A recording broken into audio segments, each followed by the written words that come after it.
ಹರಿ ಓಂ ಗುರುದೇವ್ ಬ್ರಹ್ಮ ಗುರು ವಿಷ್ಣು ಗುರುದೇವ್ ಮಹೇಶ್ವರ ಗುರು ಸಾಕ್ಷಾತ್ ಪರಬ್ರಹ್ಮ ತಸ್ಮೈ ಶ್ರೀ ಗುರುವೇ ನಮಃ. ಸಮಸ್ತ ಗುರುಮಾರ್ಗ ವಾಹಿನಿ ವೀಕ್ಷಕರಿಗೆ ಜುಲೈ ಮಾಸದ ಭವಿಷ್ಯವನ್ನ ತಿಳಿಸುವಂತ ಪ್ರಯತ್ನ.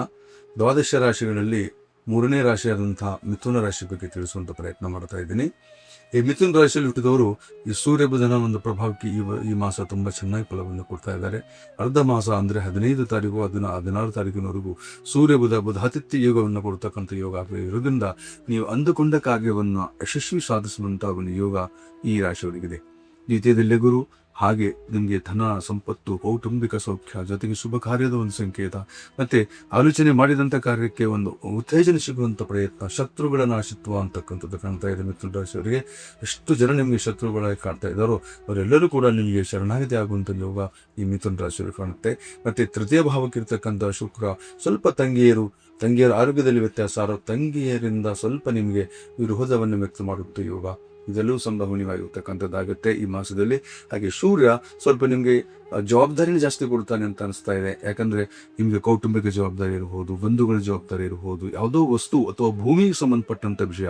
ಯಾಕಂದ್ರೆ ಕುಜ 12ನೇ ಮನೆಯಲ್ಲಿ ಇರೋದ್ರಿಂದ ಯಾವುದೋ ಒಂದು ಪ್ರಾಪರ್ಟಿ ವಿಷಯದಲ್ಲಿ ತುಂಬಾ ಟೆನ್ಷನ್ ತಗೊಳ್ಳುವಂತ ಯೋಗ ಆಗುತ್ತೆ.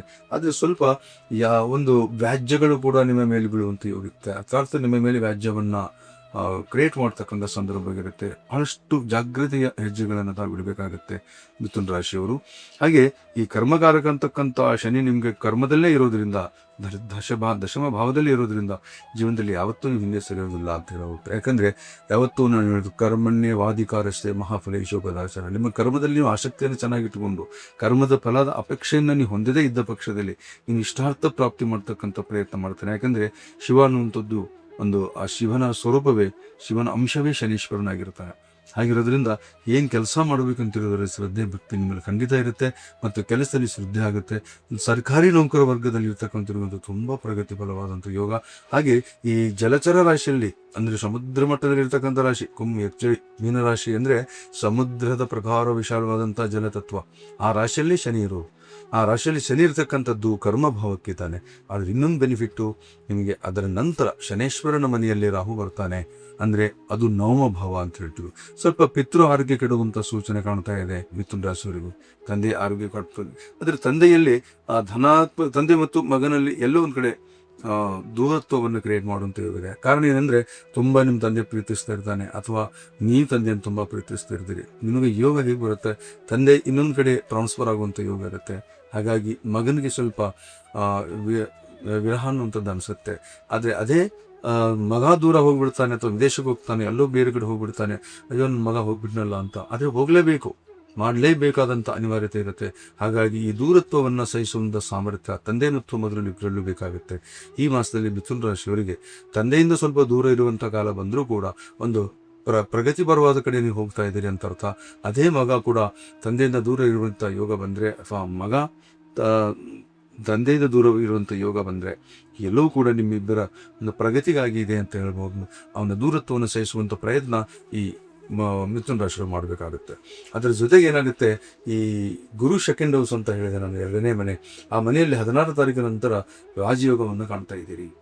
ಕುಟುಂಬದಲ್ಲಿ ಎಷ್ಟೊಂದು ಸಂತೋಷದ ಪ್ರಗತಿ ಇದೆ ಅಂತ ಹೇಳಿದ್ರೆ, ಪೂರ್ವ ಆಸ್ತಿ, ಪೂರ್ವ ಸಂಪತ್ತು ಕೂಡ ಮತ್ತೆ ವಾಪಸ್ ಬರುವಂತ ಯೋಗ ಇದೆ. ಅಂದ್ರೆ ಯಾವುದೇ ವ್ಯಾಜ್ಯ ನಿಮ್ದು ಸುಮಾರು ವರ್ಷ ಇದೆ ಅನ್ನೋದಾದ್ರೆ ಅದು ಈ ವರ್ಷ ಗೆಲ್ಲುವಂತ ಯೋಗ. ಈ ತಿಂಗಳಲ್ಲಂತೂ ಅದು ಸುಮಾರು 16 ತಾರೀಕಿನ ನಂತರ ಚೆನ್ನಾಗಿ ವ್ಯಾಜ್ಯ ಗೆಲ್ಲುವಂತ ಯೋಗ ಇದೆ. ಹಾಗೆ ನಿಮ್ಗೆ ಆರೋಗ್ಯದ ಕಡೆ ಅಷ್ಟೊಂದು ಸಮಸ್ಯೆಗಳು ಕಾಣೋದಿಲ್ಲ. ಕುಜ ಈ ಸೆಕೆಂಡ್ ಹೌಸ್ ಅಲ್ಲಿ ಇದ್ರೂ ಕೂಡ ಆ ಅಷ್ಟಮ ಭಾವ ಅಂದ್ರೆ ನಿಮ್ಮ ಆರೋಗ್ಯದ ಮನೆ ಮೇಲೆ ಕುಜನ ದೃಷ್ಟಿ ಬೀಳ್ತಾ ಇದೆ. ಜೊತೆಗೆ ಅಷ್ಟಮದ ಮೇಲೆ, ಸಪ್ತಮದ ಮೇಲೆ ಬೀಳ್ತಾ ಇದೆ ನಿಮ್ಮ ರಾಶಿ 7ನೇ ಮನೆ.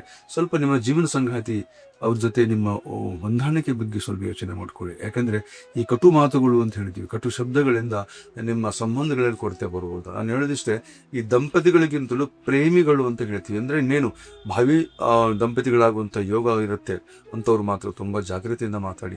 ಒಂದು ಶಬ್ದ ನಿಮ್ಮಿಬ್ಬರ ಒಂದು ಪ್ರೀತಿ ಪ್ರೇಮವನ್ನು ಹಾಳು ಮಾಡಿಬಿಡಬಹುದು, ನಿಮ್ಮಿಬ್ಬರಲ್ಲಿ ಇರ್ತಕ್ಕಂಥ ಬಾಂಧವ್ಯವನ್ನು ಹಾಳು ಮಾಡ್ಕೋಬಹುದು, ನಿಮ್ಮ ಕನಸುಗಳನ್ನು ನುಚ್ಚು ಮಾಡಬಹುದು. ಇದು ಸ್ವಲ್ಪ ಗಮನ ಕೊಡಿ. ಅಥವಾ ನೀವು ಯಾರ್ದೋ ಕೇಳ್ಕೊಂಡು ನಿಮ್ಮ ಅವ್ರ ಬಗ್ಗೆ ಅನುಮಾನ ಪಡುವಂತ ಯೋಗ ಬರಬಹುದು. ಇಂಥ ಒಂದು ಸಂದರ್ಭಕ್ಕೆ ಅವಕಾಶ ಕೊಡದೆ ನಿಮ್ಮ ಪ್ರೀತಿ ಪ್ರೇಮವನ್ನ ನಿಖರವಾಗಿ ಇಟ್ಕೊಳ್ಳುವಂತ ಪ್ರಯತ್ನ ಮಾಡಿ ಯಶಸ್ವಿ ಆಗ್ತೀರಾ ಅಂತ ಹೇಳ್ಬೋದು. ಕಾರಣ ಇಷ್ಟೇ, ಈ ರಾಶಿಯವರಿಗೆ ಕುಜ 12ನೇ ಮನೆಯಲ್ಲಿ ಇದ್ದಾಗ ನಿಮ್ಮ ಪ್ರೀತಿ ಪ್ರೇಮದಲ್ಲಿ ಸ್ವಲ್ಪ ಕೊರತೆಗಳು ಕಾಣ್ತೀರ ಅಂತ ಹೇಳ್ಬೋದು.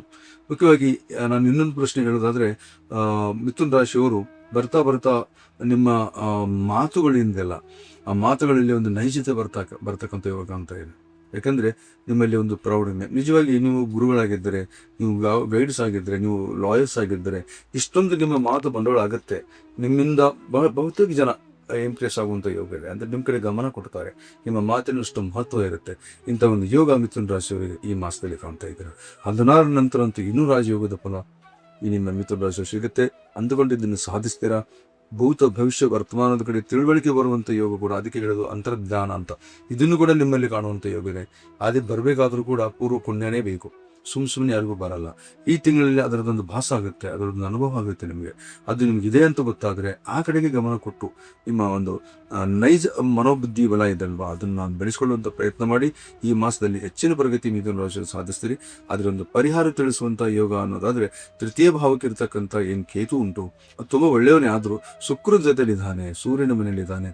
ಈ ಕಾರಣಕ್ಕೆ ಏನಾಗುತ್ತೆ, ಸೂರ್ಯನ ಆರಾಧನೆ ಮಾಡಿ, ಸೂರ್ಯ ಗಾಯತ್ರಿ ಮಂತ್ರವನ್ನು ನೀವು ಮಾಡೋದ್ರಿಂದ ಪ್ರತಿನಿತ್ಯ ಸೂರ್ಯನಿಗೆ ನಮಸ್ಕಾರ, ಸೂರ್ಯನಿಗೆ ಅರ್ಘ್ಯ ಕೊಡುವಂಥದ್ದು, ಮತ್ತು ಪ್ರತಿ ಭಾನುವಾರಕ್ಕೊಂದು ಸಾರಿ ಒಂದು ಈ ಮಾಸದಲ್ಲಿ 2, 3, 4 ಅಥವಾ ಭಾನುವಾರ ಬರುತ್ತೆ, ಅಲ್ಲಿ ಗೋಧಿ ದಾನವನ್ನು ನೀವು ಬ್ರಾಹ್ಮಣರಿಗೂ ಅಥವಾ ದೇವಸ್ಥಾನಕ್ಕೂ ಮಾಡೋದ್ರಿಂದ ನಿಮ್ಮ ಇಷ್ಟಾರ್ಥ ಸಿದ್ಧಿ ಆಗುತ್ತೆ ಅಂತ ಹೇಳ್ತಾ ಈ ಮಿಥುನ ರಾಶಿ ಭವಿಷ್ಯವನ್ನು ಮುಗಿಸ್ತಾ ಇದ್ದೇನೆ.